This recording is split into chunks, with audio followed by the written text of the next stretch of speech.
Pagi itu, aku gelar dagangan seperti biasa. Sebotol saus murahan, gorengan seadanya, dan senyum yang kupaksakan agar tak tampak getir. Ini hari Jumat, hari yang katanya penuh berkah. Tapi aku sudah tak lagi berharap, karena berkah itu seperti angin lewat di depanku terasa tapi tak pernah singgah. Seperti biasa, suara motor berderu mendekat. Rombongan anak muda berseragam komunitas sosial turun dengan semangat. Mereka bagi-bagi nasi kotak ke tukang becak, pengamen, pengemis yang biasa duduk di pojok pasar. Aku memandangi dari kejauhan. Sesekali tersenyum kecil, berharap. Tapi tetap saja dilewati. Aku tahu mereka tak jahat, tapi entah kenapa, aku seperti tak dianggap. Mungkin karena aku masih kelihatan berusaha, mungkin karena aku bukan peminta. Padahal, siapa bilang aku tak butuh? Di depan mataku, ada pengamen yang ngambil 2 kotak. Satu dibuka, dilihat lauknya, diletakkan lagi. Yang satu dibawa pergi sambil makan sambil nyanyi. Ada juga yang buang lauk yang gak disuka. Sisa nasinya diobrak-abrik kucing liar. Aku menghela napas. Telingaku menangkap suara yang sudah familiar Bu Rumi, pedagang minuman sachet di sebelahku. Bu Ina, dari dulu juga ngarep nasi kotak ya, percuma. Mereka tuh lebih kasihan sama yang kelihatan kumel. Kalau masih bisa dagang ya, dianggap mampu. Tapi ya gitu, dagang juga ngemis, tapi gayanya malu-malu. Perih, tapi aku diam. Tak ada gunanya menjawab orang yang cuma bisa nyinyir. Aku pandangi kembali daganganku yang masih utuh. Belum ada satu pun yang laku. Dan di dalam hatiku, aku berbisik lirih. Gak apa-apa ya Allah, aku gak dapat nasi Jumat berkah. Tapi tolong, biar daganganku hari ini laris. Buat makan, Dinda. Buat bayar kontrakan. Buat nyambung hidup.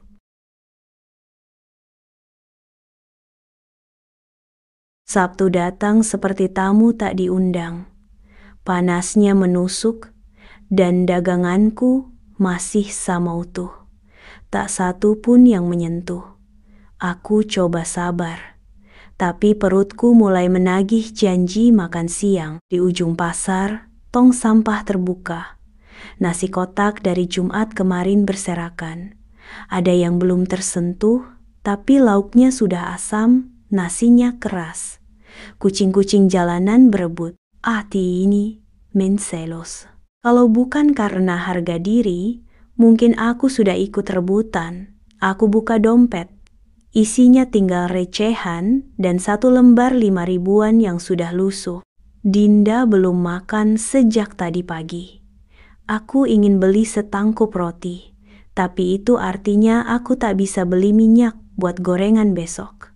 Aku duduk lemas, menunduk. Masih jualan? Daganganmu itu yang gak laku karena gak menarik. Coba lihat, aku aja modal es sachet. Laku terus, kata Bu Rumi sambil nyeruput es teh hasil dagangannya. Aku menoleh, tersenyum tipis. Tapi rasanya seperti ditampar. Bukan aku tak mau menyerah. Tapi kalau aku berhenti sekarang, bagaimana nasib anakku? Siapa yang akan belikan dia obat kalau demam? Siapa yang akan bayar kontrakan? Hari semakin sore. Tapi di kepalaku hanya ada suara Dinda yang tadi pagi bertanya, "Mama, malam ini kita makan apa?" Aku tak bisa jawab. Tapi hatiku menangis pelan. Hari itu aku bangun lebih pagi dari biasanya. Kupandangi uang sisa pesangon yang tinggal beberapa lembar. Dengan nekat, kubelikan bahan buat jualan baru, bakso goreng. Aku pikir, siapa tahu lebih laku dari gorengan biasa. Kupinjam wajan dari tetangga, dan kubuat sendiri bakso-bakso itu semalaman. Saat jam dagang tiba, kuangkut semua ke gerobak kecil yang sudah mulai lapuk. Dada ini berdebar antara harap dan takut.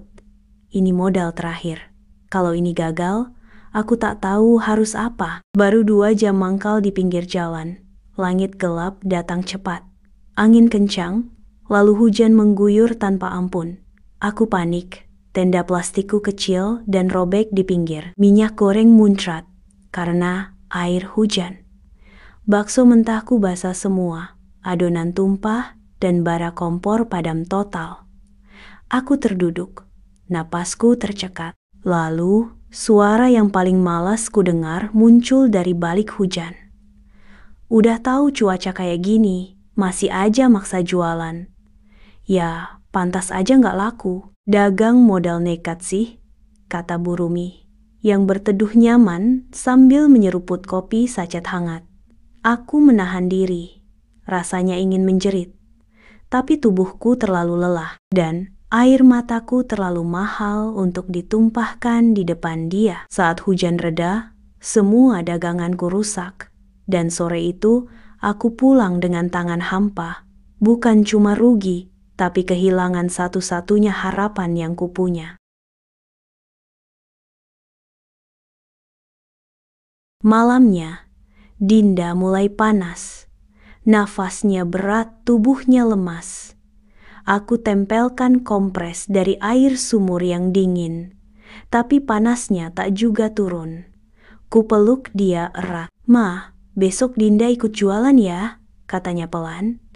Aku cuma mengangguk, menahan air mata. Pagi-pagi, ku bawa Dinda ke lapak. Dia duduk di bangku kecil, pucat tapi tetap tersenyum. Aku mencoba jualan sisa bahan yang bisa kuselamatkan dari hujan kemarin. Di seberang, kulihat satu mobil putih berhenti. Dari dalamnya keluar dua pengamen yang sering kulihat. Mereka dulu rebutan nasi kotak waktu Jumat lalu. Hari ini mereka datang, naik mobil bagus. Mereka keluar sambil membawa tas kresek kosong. Ternyata untuk ngambil jatah dari pembagian Jumat berkah yang baru dimulai. Salah satu dari mereka bahkan nyeletuk, "Kalau dapat ayam goreng 2, 1 buat anak gue, 1 buat kucing." Aku hanya bisa melongo. Mobil, kucing, ayam goreng 2. Sementara aku di sini sedang berpikir harus kemana pinjam uang buat beli paracetamol anakku. Tapi tetap, aku diam. Tak bisa berkata apa-apa. Aku tak ingin iri, tapi luka ini terlalu dalam untuk tak terasa. Bu Rumi datang lagi, tentu saja dengan komentarnya. "Nah, itu contohnya, Mbak. Pinter kan mereka, gak malu ngambil berkah. Gak sok jualan kayak kamu, tapi tiap hari buntung." Aku pura-pura tak dengar. Hari itu, aku tidak laku sama sekali. Tapi, luka yang paling susah dilupakan adalah melihat anakku menggigil di bawah terik matahari sambil bertanya, "Ma, kalau Dinda makin panas, kita bisa ke dokter gak?" Dan untuk pertama kalinya, aku tak sanggup menjawab anak. Sabtu pagi aku nekat menjual es lilin buatan sendiri. Modalnya benar-benar dari sisa-sisa koin receh yang kukumpulkan dari bawah bantal, celengan Dinda, dan dompet yang sudah robek. Dinda masih lemas, tapi aku terpaksa tinggalin dia sebentar di rumah tetangga karena tidak tega bawa anak sakit keliling pasar. Di perempatan, kuletakkan termos esku. Harapanku kecil, tapi tetap kupelihara. Tak lama, datang 2 relawan Jumat berkah, membawa nasi kotak yang tak sempat dibagi kemarin. Mereka berdiri di seberang jalan, dan seperti biasa, kerumunan cepat terbentuk. Pengamen, pengemis, tukang becak yang itu-itu lagi, sudah hafal wajahnya.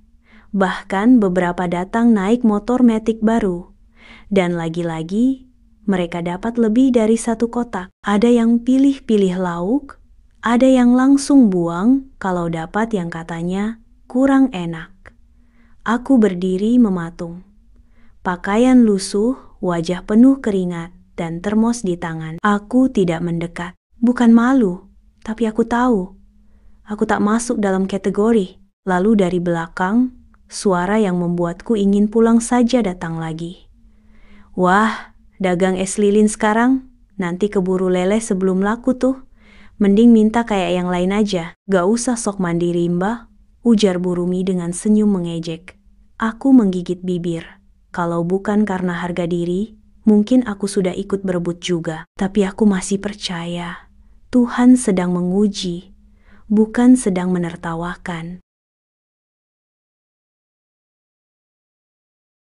Malam itu Dinda menggigil lagi. Obat penurun panas sudah habis. Aku tahu harus ke apotek, tapi uangku bahkan tak cukup buat ongkos ojek. Aku menunduk lama di teras, menimbang semua pilihan. Lalu akhirnya aku mengetuk rumah Bu Rumi. Berat sekali, tapi untuk anakku, aku buang rasa gengsi. Bu, maaf, boleh saya pinjam uang 20.000 buat beli obat Dinda? Bu Rumi membuka pintu dengan ekspresi terkejut, lalu tertawa pelan.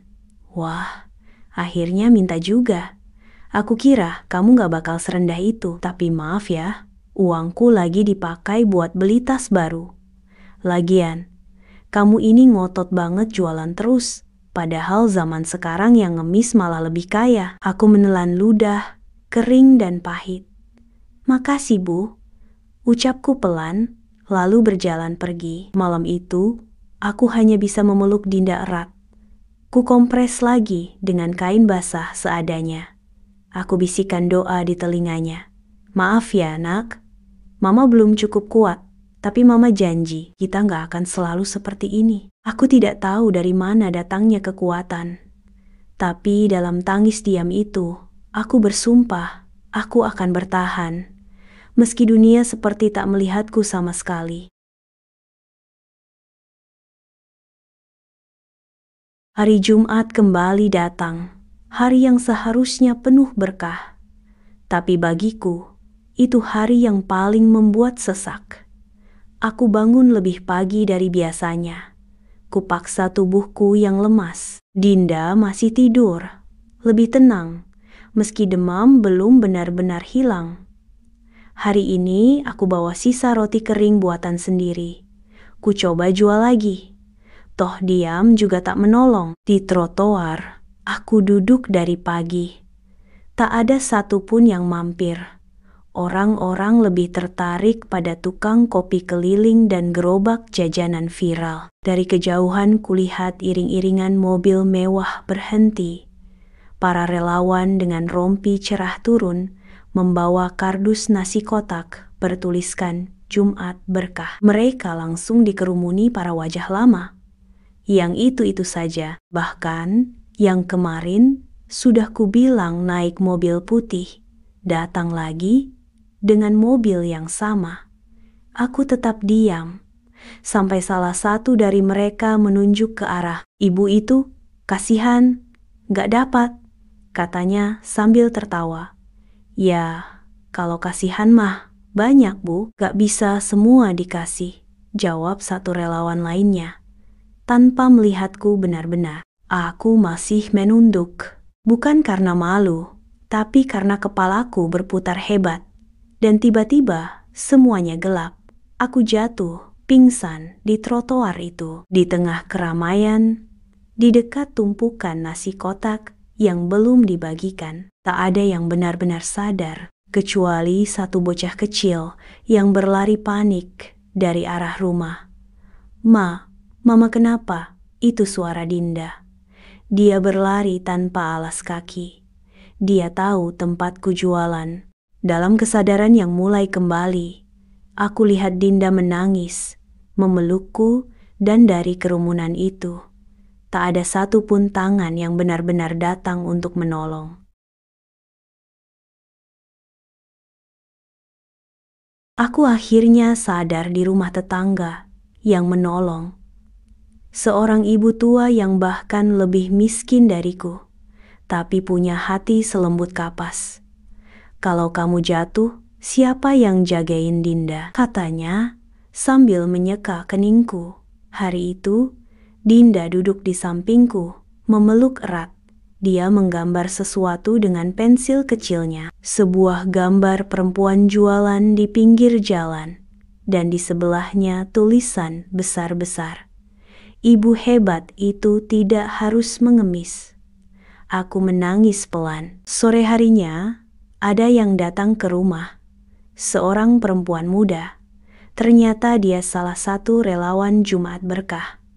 Saya nggak enak hati, Bu. Anak ibu sempat cerita tadi pagi di jalan waktu ibu pingsan. Katanya sambil menyerahkan 2 nasi kotak dan amplop kecil.